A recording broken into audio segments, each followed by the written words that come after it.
Having an addiction, I don't believe, starts off as an addiction. I think it starts off as trying to fulfill some kind of a need, to feel better, to not feel at all, to be accepted, find some way to escape the pain you're experiencing. You start doing that on a regular basis, and guess what? You train your brain.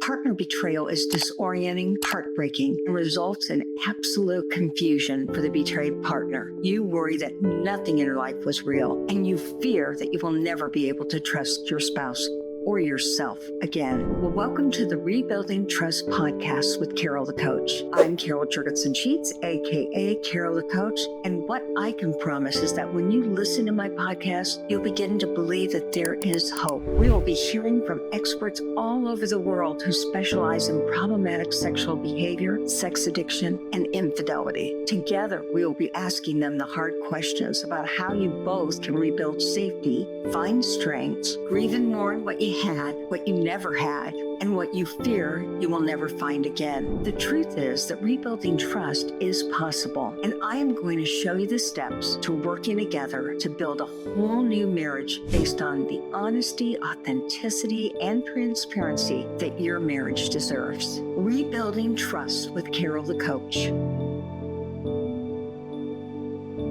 Thom Bianco, I am so excited to have you on the show because I met you through our good friend Heidi Kinsella, and you have been working with them, working hard to help sex addicts and family members get healthy. And you told me that you wrote this article called The Muddied Self. And Thom is a coach, and he has dedicated his life to sex addicts. Now, are you in a private practice now, or are you on your own?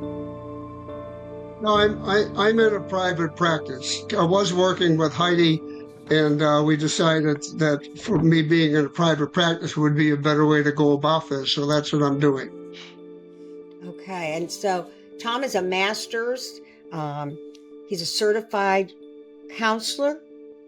He's a life coach and a professional coach. And when I read his The Muddied Self, I thought he did such a great job of writing about what it takes if you're a sex addict, or even if you're a betrayed partner, to reassess your life and decide what needs to change. And so, Thom, would you share a little bit about the Muddied Self article itself and what that article encourages people to do? And then I've got some specific questions for you. Okay. Well, as we go through life, we learn a lot of different things about how to show up in life, how to behave in life, how to speak in life, even how to think in life. And it comes from all kinds of sources, some of them reliable, some of them not. But when you're growing up, you're kind of in a position to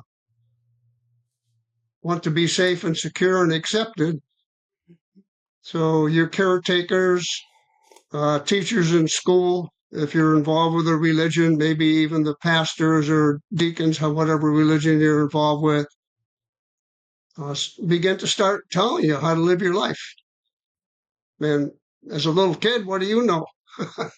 You're trying to stay safe and secure, so you do it. And then life continues. And then we even get influenced by more things.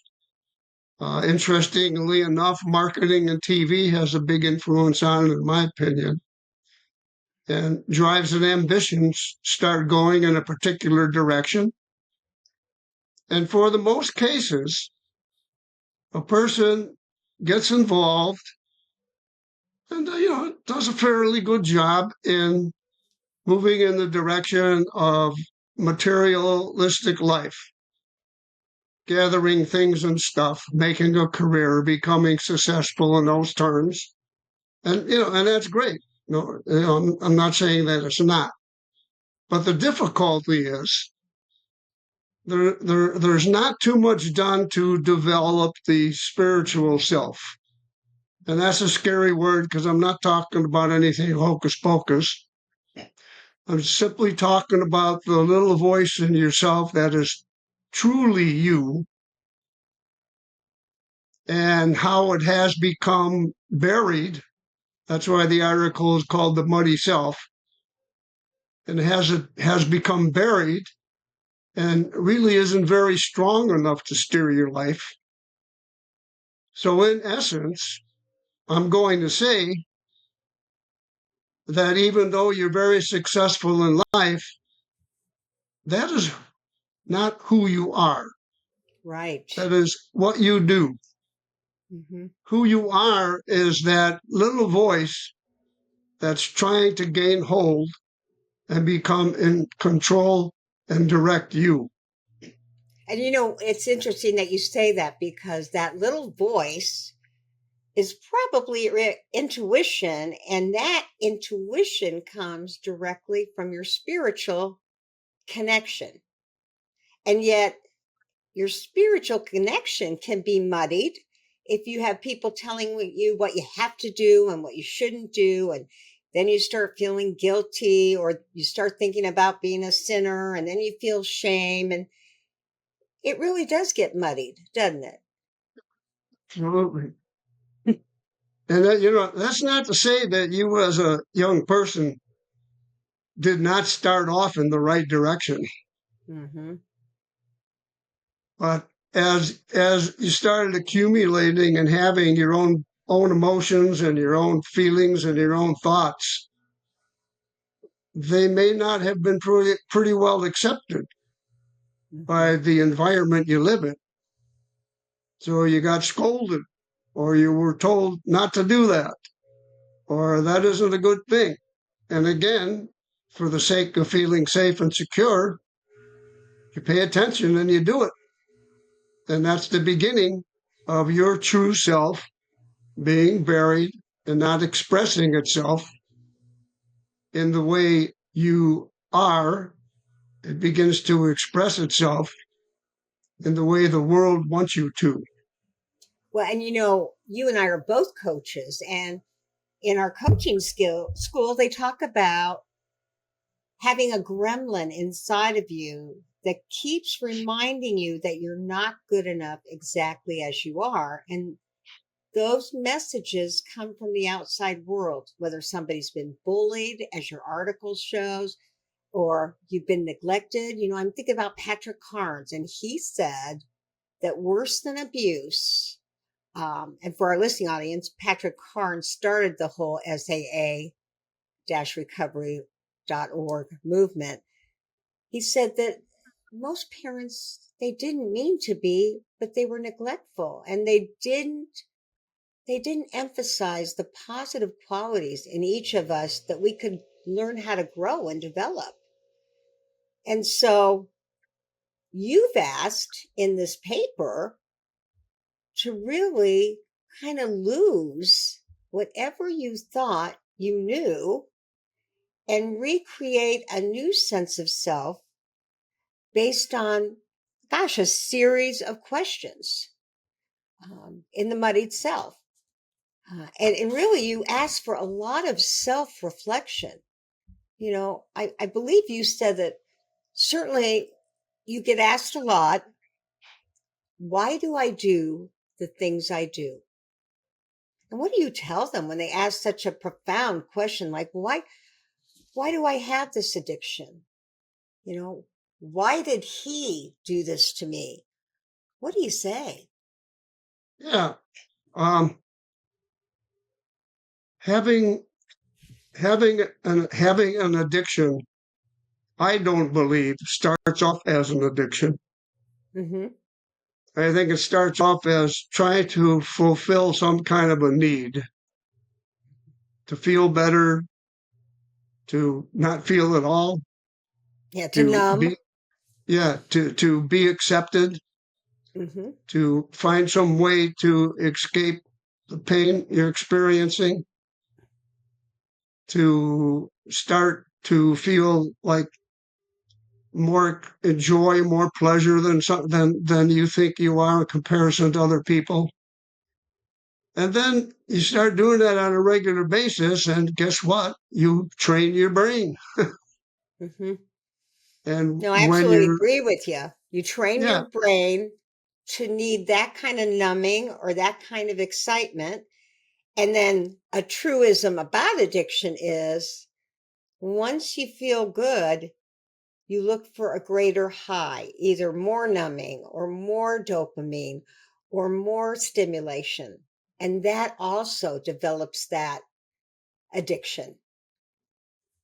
yeah, and even though the brain is certainly a powerful thing in the human body, and most people believe that their brain directs their life, and hopefully we'll talk about that difference.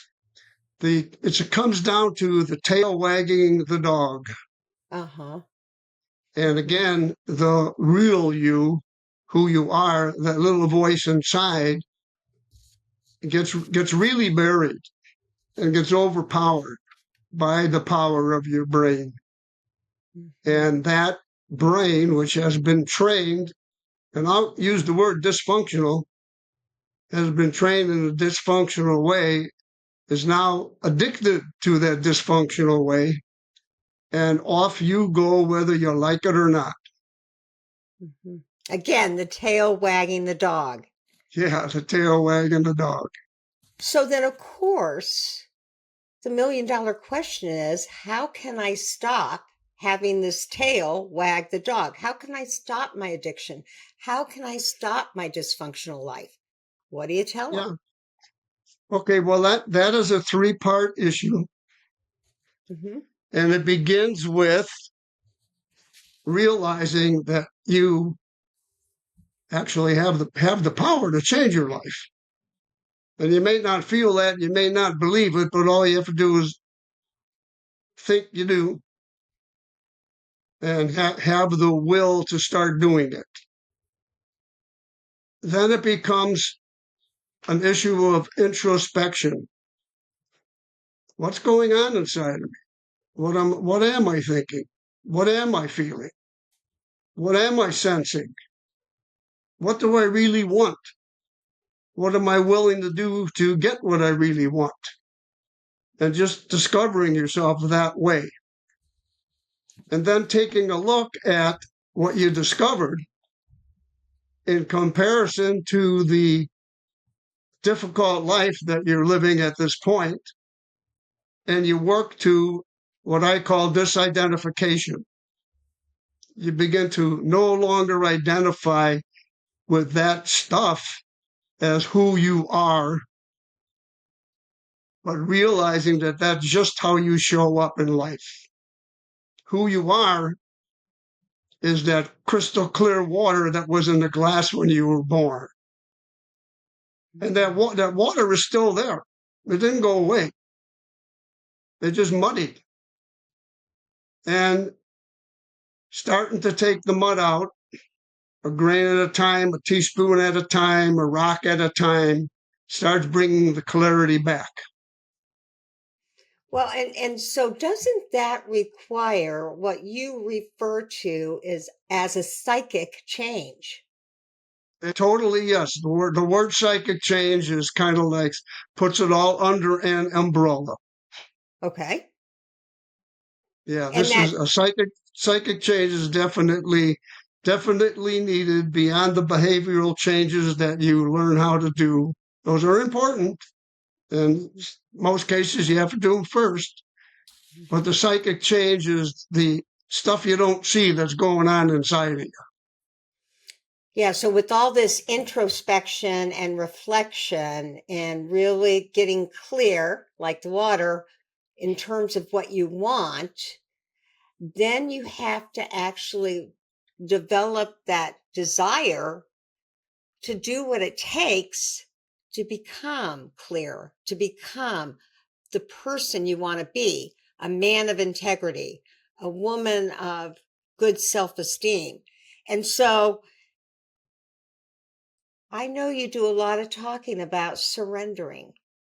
And Boy, sometimes I use that word surrender in my counseling because I think it's so positive. It's really an acceptance of something. And it feels like I'm not going to surrender. I'm not going to lose control. But really, Thom, you believe you have to surrender as part of the process, don't you? Well, that is a very interesting question because I don't think of it in terms of surrendering. Ah, I think of it in terms of no longer identifying with the parts of life that are causing you your difficulties and let them go and realize that the who you are showing up as is different than the who you are. And now start using the who you are to reinvent your life. So it's not, to me, it's not a matter of surrendering, it's a matter of okay. rediscovering yourself. And that's where the psychic change comes into play.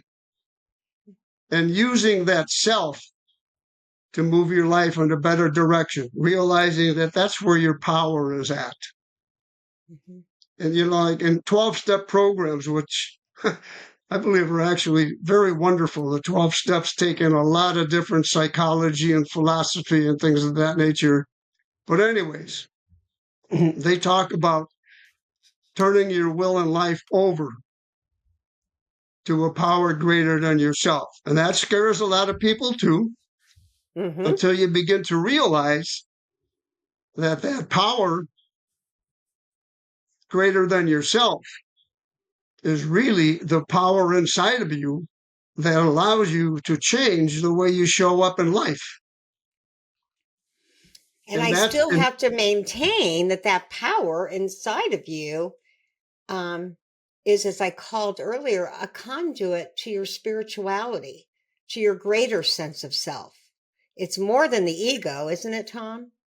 oh yeah, way more than an eagle. Ego, Mm-hmm. not an eagle.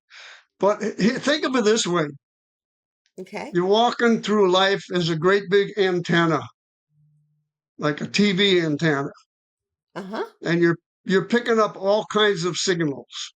Mm-hmm. Your body's getting you're feeling things, you're thinking things, but you're also getting signals from a higher power. Those are the signals that are the clear water of you.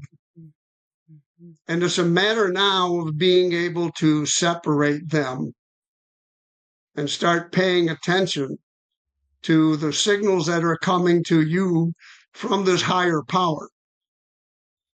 And Oh, I and love it, that. it yeah, it doesn't have to be God. It could be. I'm not saying it's not, but there are signals coming to you, just like when you were a little kid, and all of a sudden you had this feeling or your thought. That was you. That was the real you. Mm-hmm. But you weren't allowed to have a healthy interpretation of it or a healthy expression of it. So you started learning how to show up in a difficult way. So taking the mud out of the water so you can bring the water into uh, uh, a clear aspect again is the psychic change. And it requires listening to the information from the higher power that is now inside of you, allowing you to bring back yourself to direct your life and show up in life in a new way. Well, and it's so interesting that you are talking about this because I had a psychologist who was the founder of our coaching group, IPEC, and he wrote a book about the seven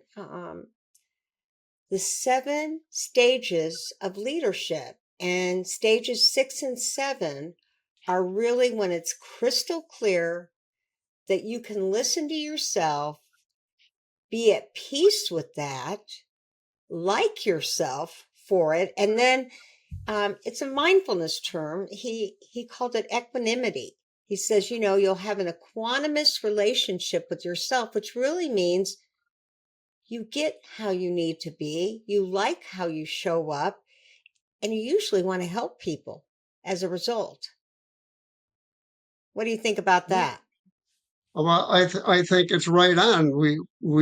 I explain it in a different way, but we're all trying to get to the home plate. Tom talks in metaphors, and my favorite guru ever therapeutically was Milton Erickson. And he was this doctor who had polio, and he was in a wheelchair forever. He was a psychiatrist. And he said, if you speak to people in metaphors, and this is a coaching principle, they will internalize it the way they need to get healthy. And that's what your paper is all about. It's just an amazing paper. And, now you've talked about the metaphor of being a clear glass of water when you're born, and then having it muddied by all the hard experiences, the critical people, the choices you make that further muddy the water, like drinking and sex and gambling and overeating or undereating, all that stuff. And then you just talked about the baseball situation. You are a guy that thinks in metaphors, don't you? Well, I never noticed that. Well, just know it helps people. Yeah, you're right. It simplifies situations, and I like what you said about people being able to internalize that and define it in the way that's best for them, because that's beginning to touch their spirit and beginning to awaken how they interpret life. Yeah, so now I kind of diverted this. And so let me just go back. The healing recovery process is really 4 areas. And the first one is, how do I accomplish a psychic change? Is that correct? And then you said you don't really believe in surrendering, but I believe that I read that you have to identify, are you willing to lose who you were to take on a whole new sense of self? Is that correct? Yeah, except I don't think I said I don't believe in surrendering. I like to address it in a different way, because surrendering is disempowering to a lot of people. Uh-huh. And it means like waving the white flag. There's another metaphor. It's like waving the white flag and letting the enemy take you over. So the word surrendering, I do the best I can to stay away from it. So even though it is an act of surrendering, I don't think that is a helpful word to use in helping a person trying to get through this difficult beginning so that they can move through the process of a psychic change. Okay, and then you say something else that I really believe in, and I stress with most of my clients, both addicts as well as partners. I talk to them about staying in the moment. And Bessel van der Kolk, the guru, I'm going to talk gurus today, of trauma, said we as therapists and coaches have to help people get out of the past, because they'll never lose their trauma if they stay in the past. They have to be in the present. And you really feel that being in the present is a crucial step to developing that new, clearer sense of self. Well, yes, actually, life only takes place in the present. The past is a memory. And again, that's when the brain is the tail's wagging the dog. And it brings back the old behaviors, the old interpretations of life, and it muddies up the present moment. And if you project into the future, you're projecting into the future with the limited dysfunctional knowledge you have. Mm-hmm. So how the heck can you start building a wonderful future for yourself, even though you have a dream? The first step to that dream is based upon what you learned in your past. So the present moment is the only place that life takes place. And if I grasp that present moment, I can now begin to learn how to redefine my life and start gathering new knowledge and new understanding. So as I make that first step forward, it is based upon the clarity that I got from this moment. Yeah. And this is why, listening audience, I had Thom on.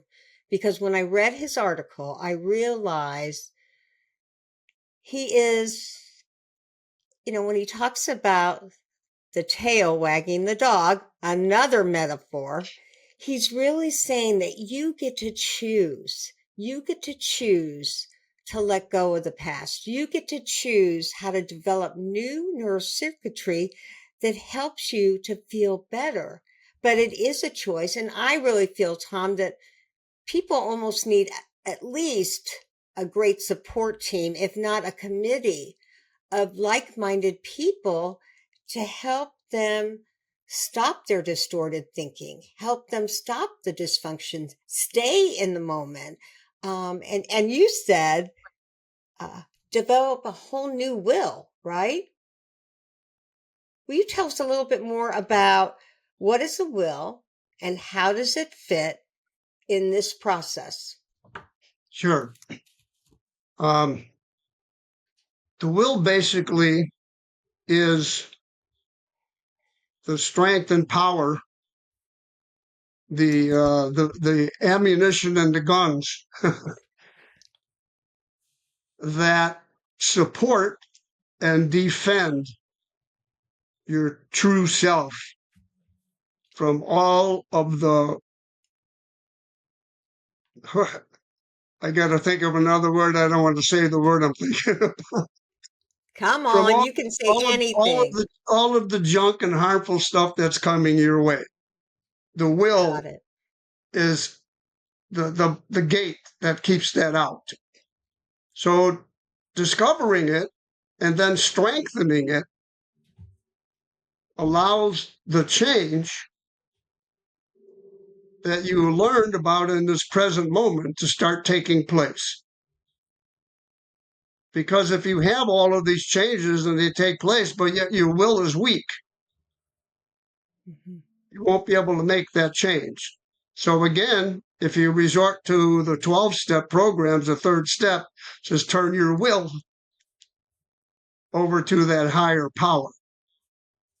So now, instead of listening to all the dysfunctional things you accumulated in life, you now begin to listen to the voice that is coming from the little bit of clarity that is now showing up in your glass that is inspired by this power greater than yourself, whatever you think that is. Mm-hmm. And I Could heard be you a say that self-help book. could be, yeah, that could be the group, that could be God, that could be that knowing inside of yourself that you're really taking charge of your life and you're creating something that is not dysfunctional. So I love that process. And I love the fact that, you're a counselor and a coach. So am I. It is our mission to get people to love themselves again. But that is a slow process. And it starts taking out one bit of sand or one bit of pebble at a time, right? Yes. All right. I am talking to Thom Bianco. He's got an email, tbj7coaching@gmail.com. If you want more information from Thom, if you want to find out more about this process, you're taking clients, right, Thom? Oh, yeah. Mm-hmm. Yeah. And because he's in private practice now and not working for anybody, I will say that you light up when you talk about this process, and it's coaching, it's mindfulness, It's 12 step. I mean, you've really collaborated a lot of theory and wisdom into the program. Mm-hmm. Well, just to say a couple of things, I don't know how much time we have left, but life is a lot more than one form of counseling or therapeutic methodology. Life is a lot more than that. Mm-hmm. So it's not a one size fits all. It's a rediscovering of yourself by getting as much clarity, as much clear water as you possibly can. So when you finally discover and you realize that, my life's not going in the right way and it's important for me to change, the first thing you do is you take that glass and you set it on the shelf. And a lot of people do that by going to a 30, 60, 90-day program, going to doing 90 meetings in 90 days. That glass is sitting on the shelf. And now what happens is that junk gets to settle. And now you have a little bit of clarity showing up the top of the glass. That's what's important to grab onto and begin to understand. Mm-hmm. And start redefining yourself based upon that. And you mentioned having groups and supports. Extremely important. Because this is like jumping out of an airplane. If you don't pull the ripcord, it's not going to be a very soft landing. You're free falling. Mm-hmm. So the ripcord is there. So when you pull it, you've got a parachute that comes on and eases your fall. That's what the group is all about. Because in the beginning, there's going to be a void when you are trying to match how you show up with who you are, and it could get a little bit uncomfortable. Could be a little bit scary. It's like learning how to move a 500-pound weight. You can't do it all at once. You got to build up to the point, and you may never be able to lift a 500-pound weight, but you can probably get to 250 or 350, and that ain't all bad. Mm-hmm. Mm-hmm. Good point. It's developing that muscle, regardless of how much weight you can lift. Yeah. And so, how would you like them to contact you if we have listening audience that wants to maybe set up an appointment with you? Do you want that through email or do you want that through your phone number? Email is best because I've gotten into a habit of kind of leaving my phone behind because I don't want to be addicted to it. Smart thinking. Okay. So let that be a lesson to all of us. Yeah, I get the emails. I see them in the morning. I see them in the afternoon, and if needed, we can contact by phone, but we can establish that after an email. Yeah, that makes sense. Thom, thank you so much for sharing your wisdom. I really feel like it's great wisdom. Did I hear you say that you are going to be creating a website? I did, actually. It's done. Oh, good. Give them your website. Okay. It is tbc-c.com.